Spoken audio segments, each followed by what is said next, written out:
Welcome once again to the Challenges, Change and Creativity discussion series brought to you by TiE Chennai and Pravin Shekar. What can you and I learn from the challenges other entrepreneurs have faced? I'm your host, Pravin Shekar, outlier marketer and chair of the TiE Chennai Creative Special Interest Group. Everyone talks about success, media covers growth. What about the challenges that you and I face as entrepreneurs, as corporators? This series is to talk about the business challenges, certain false steps, how these bumps have fueled ambition and growth. Our guest today is Sriram Subramanya, and he's going to talk about growth challenges, technology disruptions, how to hire correct. And we are, of course, going to listen to his story. Sriram Subramanya is the founder and managing director and CEO of Integra Software Services Private Limited, headquartered in Pondicherry.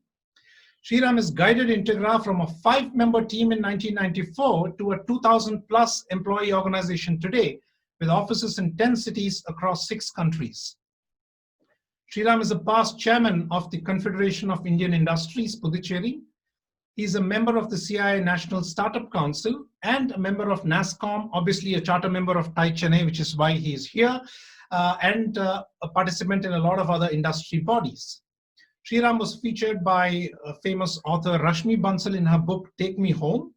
And Sriram has authored a startup manual to guide young Indian entrepreneurs. Sriram, I'm sure I'm going to be questioning you more on that.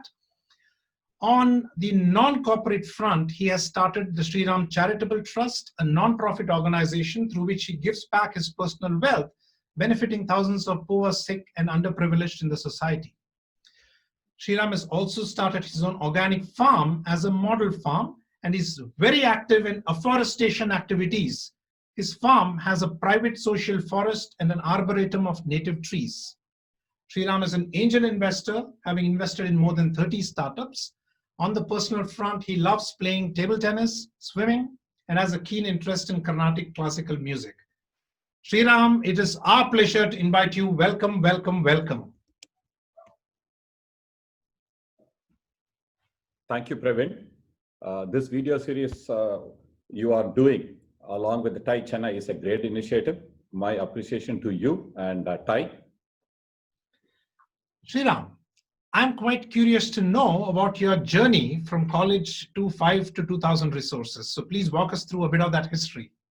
Yes, Pravin. See, actually, I have done a BE in mechanical engineering from Annamalai University. When I was studying itself, my dream was to start on my own. I wanted to be an entrepreneur.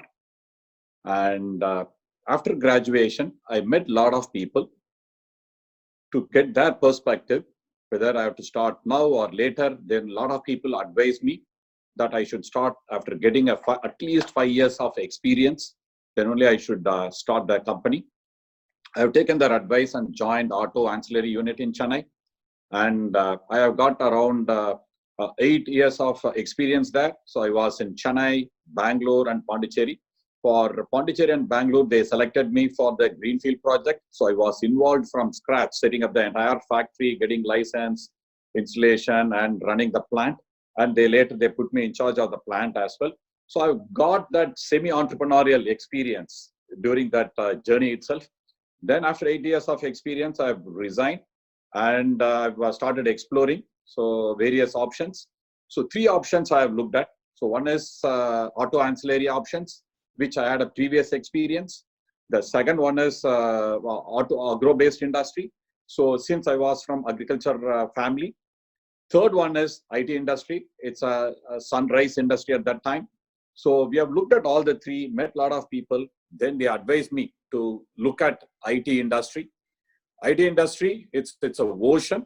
So whether I have to start in software development area, so I have to start in product development area, software maintenance area, or software services area. Then we narrowed down on software services area because I was a first generation entrepreneur, so I cannot invest huge amount of money. So we have looked at what is that. So we can, so with the minimal capital we can start. So that's how we have identified DTP center.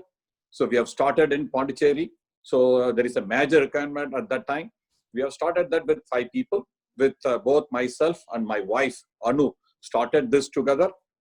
today. So we are 2,000 people company. So we are doing a whole range of services for global book publishers. So 99% we are doing for outside India market. So we are not only doing for English market, so we are doing for European languages also. We are doing close to around 8 different languages we are doing. So we are having a native speakers working in our company in Pondicherry for front-end project management, front-end customer interface.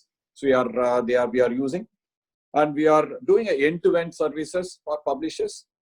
So starting from content creation to design, layout, pagination, so ebooks, digital, so more interactivity in digital platforms, so whole range of services, close to 40 different services we are doing. And we are handling close to 4.3 million pages per year. That is the size and scale. So we are doing per annum. And we have, over the period of time, we have shifted from our traditional services to digital services also. And later, we have started services business to product business also, close to 8 different products. So now we have developed, and we are having 2 different divisions. One is services division, second one is a product division. Beautiful. So Sriram, that's an amazing journey of having narrowed down which area you want to focus in. Now my question is 5 to 2000, but let's focus on the first 5 to 100. What was the challenge that you faced and how long did it take? It has taken almost 6 to 7 years. So initial 3 years, we have a lot of challenges. First 3 years, we are not making profit. Whatever we have earned, so all invested, that was not sufficient. Again, I had to sell my wife's jewelry also, and to overcome all the challenges. After 4th year, from 4th year onwards, we have started making profit, and we are last 22 years, we are continuously making profit because we are doing a lot of innovation and other things. Initial 6 to 8 years, lot of challenges, because after 3 years, so we have started growing so exponentially, because initial years turnover was low. So sometimes it will be even 100% growth. That means there was no systems, so no training module, so no process. So lot of challenges. In fact, during that process, though we were growing phenomenally, we have lost a lot of customers as well. What went through your mind the first 3 years? And I can empathize with you because I started my business, my next business, along with my wife, who's also Anu. But the question is to you, Sriram. How did you and Anu surmount the tension and the stress for the first 3 years when you went ahead to pledge her jewelry as well? So yes, it is a very good question, Pravin, because it's a tough, because I have discussed with my family, with my parents. So in case of any support required, further support required, and taking care of even running the day-to-day family. So they said they agreed and they are ready to support. But this is one angle. But we were very confident that we can turn around, because second year onwards, we have started expanding global market. So we have started expanding, and lot of pressure, lot of stress. So not only we'll be discussing in the office, so after coming to home also we'll be discussing. And initial 3 years, so no holidays, no vacation, weekends also we are working. Even weekdays, late in the evening we'll be working. So even during that 3 years period, not even we have bought new dresses, because we want to manage very tightly. So because our entire energy was focusing on turning around the company. That's how we have managed on the business side. And in that process, we have hired consultants. For example, in HR area, we have had a HR consultant to help us to create an entire systems, procedure, process for entire HR policies. Similarly, we have hired a quality consultant also to help us to set up the entire systems, procedures, process to define. So we are completely defined. That's how we have stabilized and started further growing. Beautiful. So what prompted you to go look out for these external consultants and bring them in, Sriram?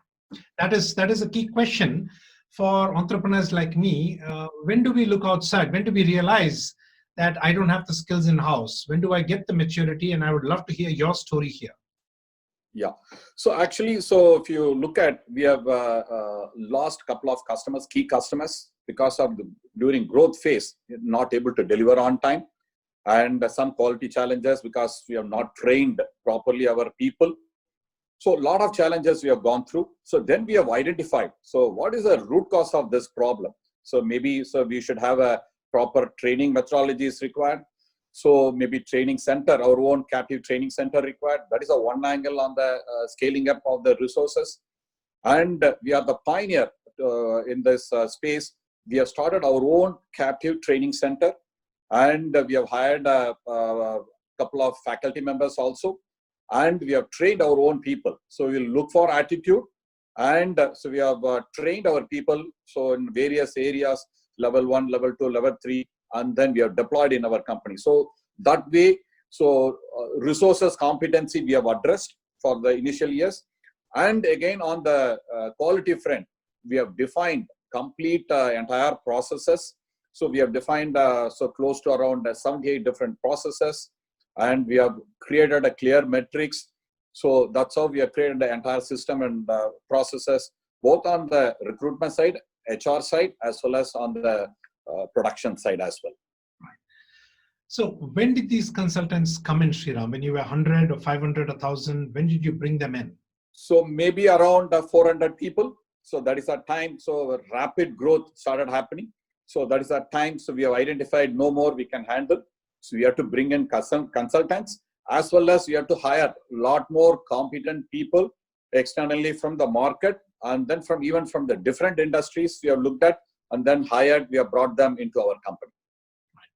Now, as an entrepreneur, I'm always wary of missing out on good resources or hiring the wrong resources in. I'd love to hear your story of some examples like this, especially during your growth phase. Yes. Actually, so we are able to attract a lot of talent across India, but because of Pondicherry, that time we were only in Pondicherry, not in other locations. They are not interested. So even we have looked at vice president level. So we wanted to attract, they are happy with our company. They are happy with founders, but they are not happy with, so what Pondicherry as a town, because not many entertainment options available. And that time, so I'm talking about 15 years back, there is no ICSE board. So their children were studying in ICSE board. So, so they have looked at in Pondicherry. So we have lost a couple of good, talented senior level people we have lost because of Pondicherry as a town. That is the one area. The second area is we have hired a lot of people, good people also from Chennai and Bangalore areas, no issues, that area. And so a couple of wrong people also we have hired. So in that process, we have learned in hard way, and we have to do course correction. We have done, Pravin. So how quickly as a CEO, Sriram, you decide that this is a wrong hire, we made a mistake, and how do we feed it into the process? What's the turnaround time like? So normally for entrepreneurs, so I have taken, I don't want to compare with other entrepreneurs. I have taken more time in the initial years, maybe 2 years, because I want to give more time to them.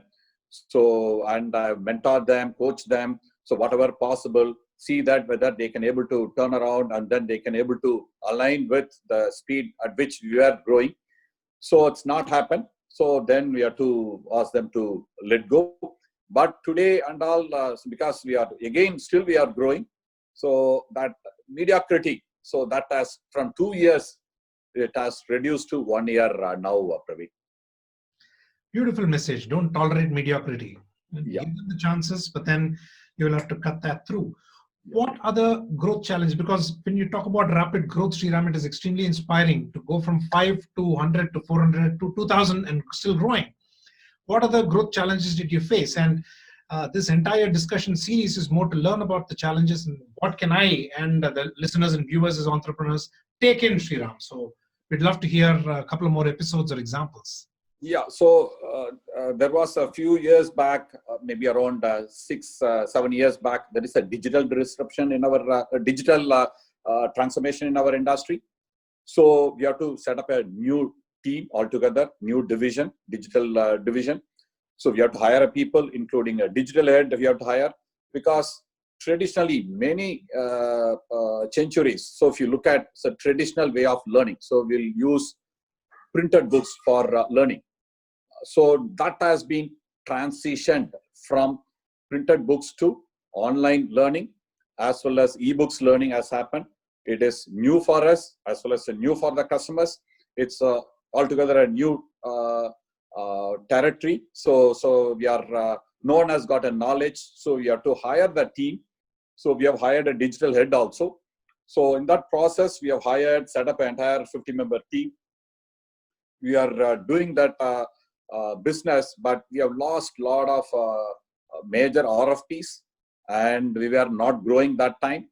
So because then only we have learned from our customers that we are not able to provide a proper solutions. So these are all the challenges during our digital team setup. So we have gone through, and we have learned in hard way in hiring a wrong digital head. So you have to again let go, and we have used our external customers as well as external experts in the hiring process for a digital head.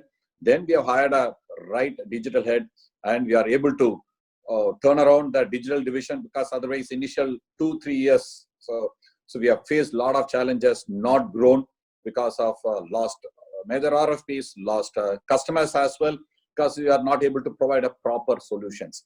Then we hired a digital head, as well as we have hired a digital solution architect. So we are able to turn around our digital division, and now it started growing.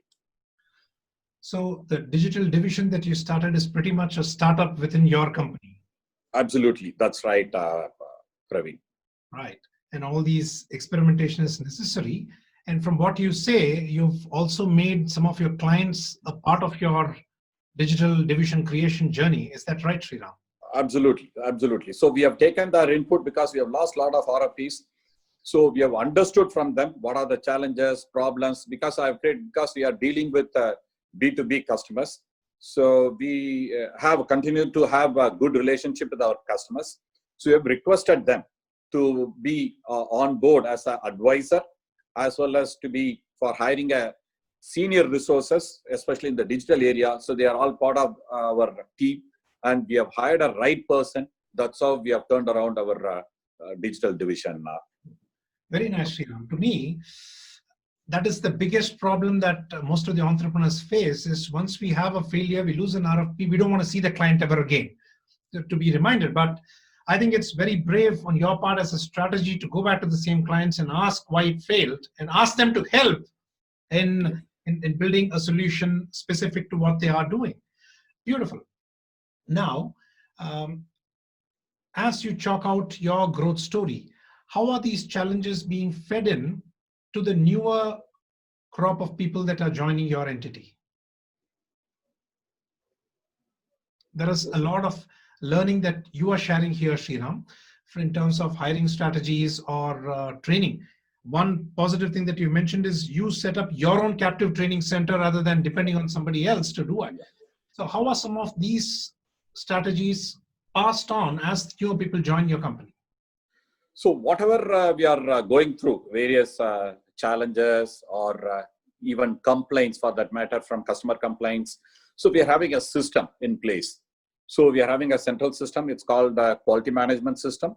It's an online system. So we will register there, and then we'll do a root cause analysis, and we'll do a 7-discipline approach, and we'll identify what are the preventive and corrective actions. And we have created a knowledge base, and we have giving a orientation, where it's a junior level. So there is a different types of training program, and it's a senior level. So I'll be personally, so whatever I've gone through, we have put in a systems and process in place. So that's how we have addressed.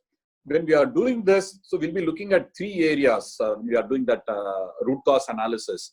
One is whether anything we can do automation. So in case of the customer complaints, anything we can do, change our process, or only it is related with people, maybe we have to again retrain our people. These are the 3 areas always we'll be looking at.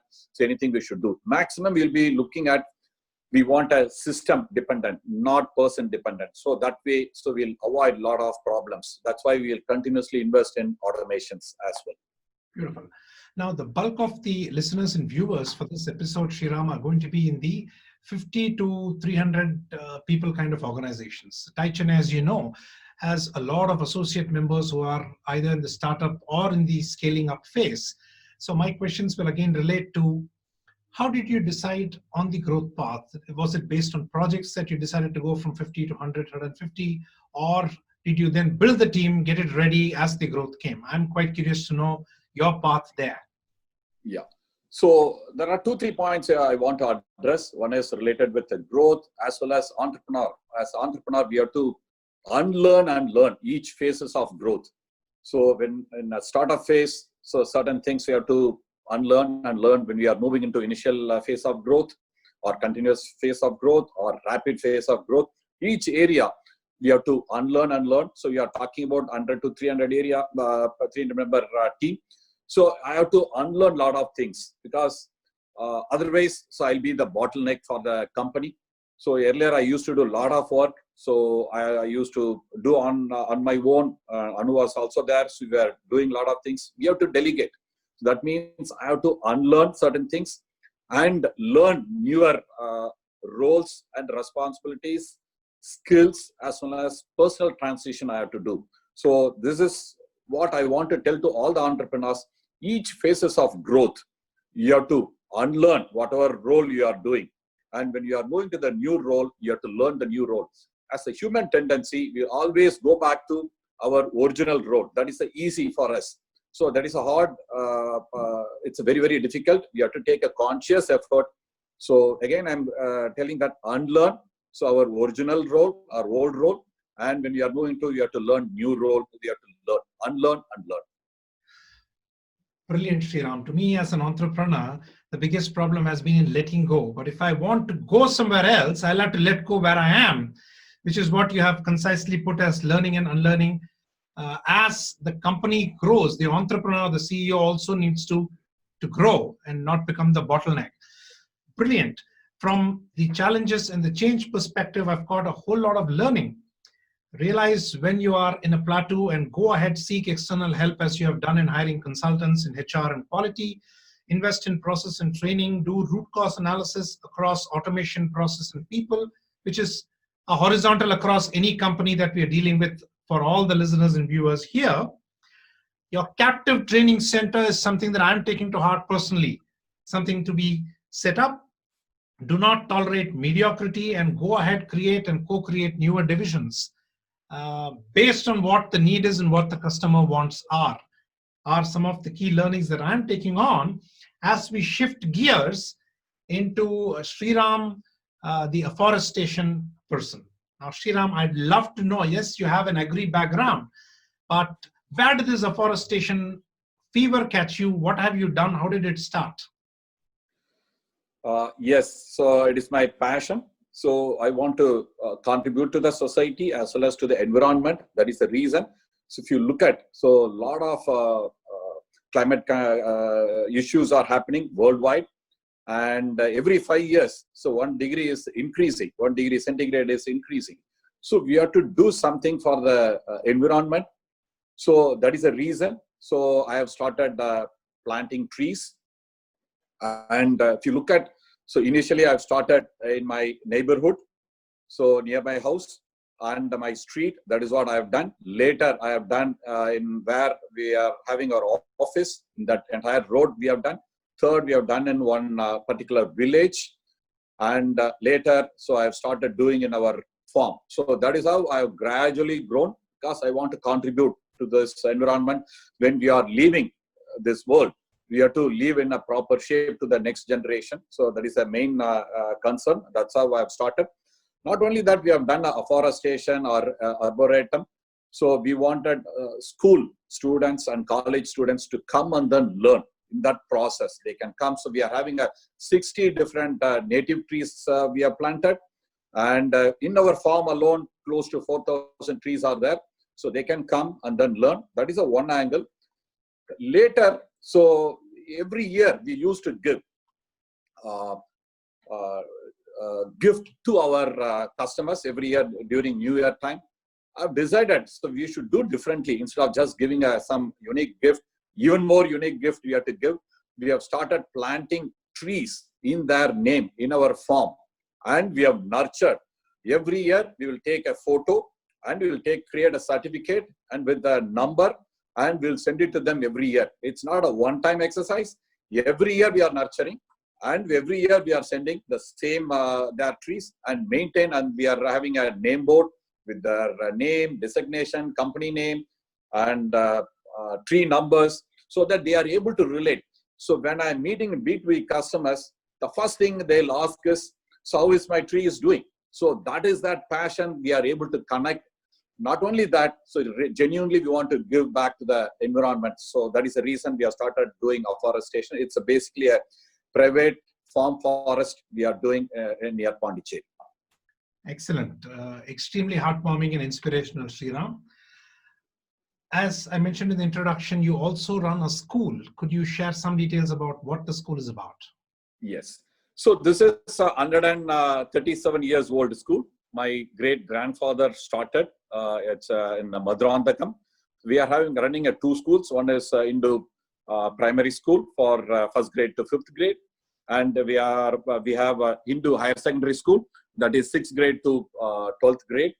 So it started by my great grandfather, and subsequently father was managing. He's 86 years old. 3 years back he has handed over to me because I'm passionate. I want to give back to the society.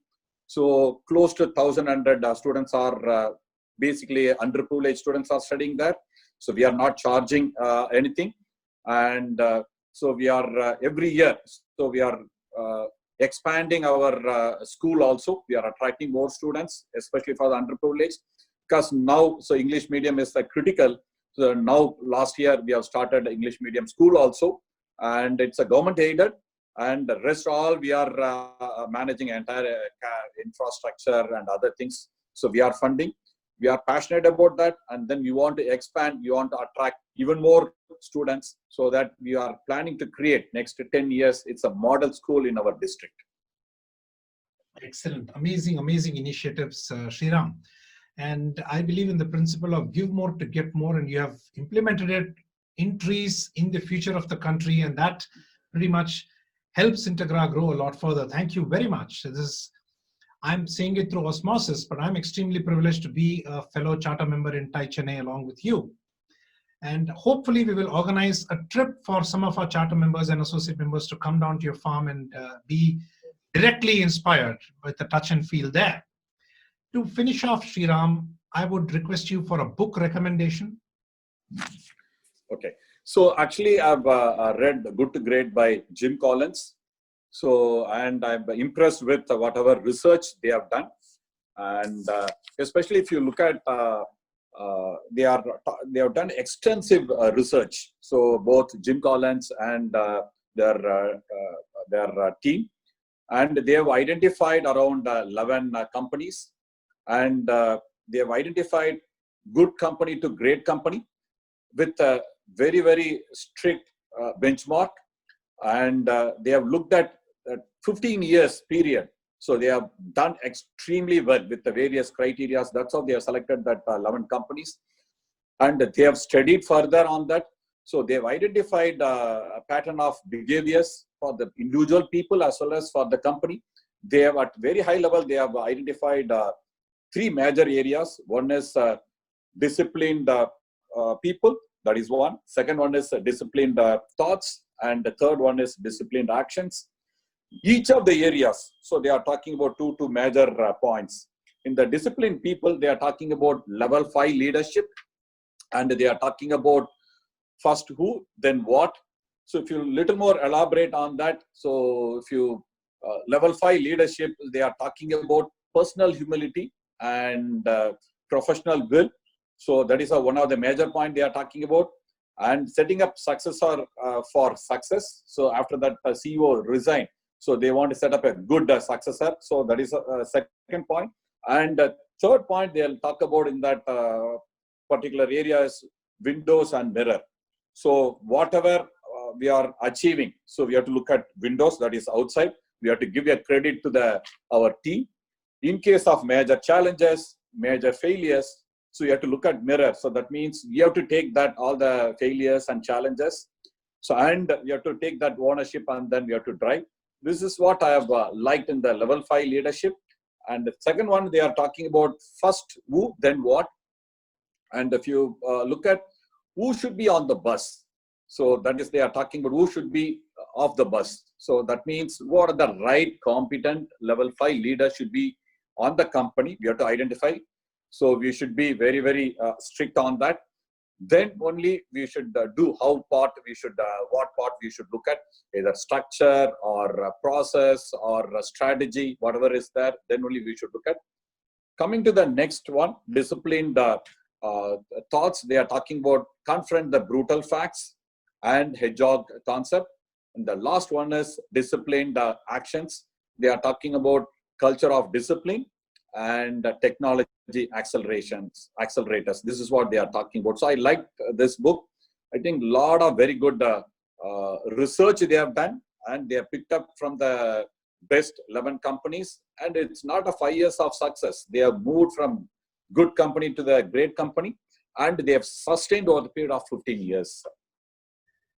Excellent, Sriram. I asked you for the name of a book and you've given me the salient features and the highlights. Absolutely brilliant.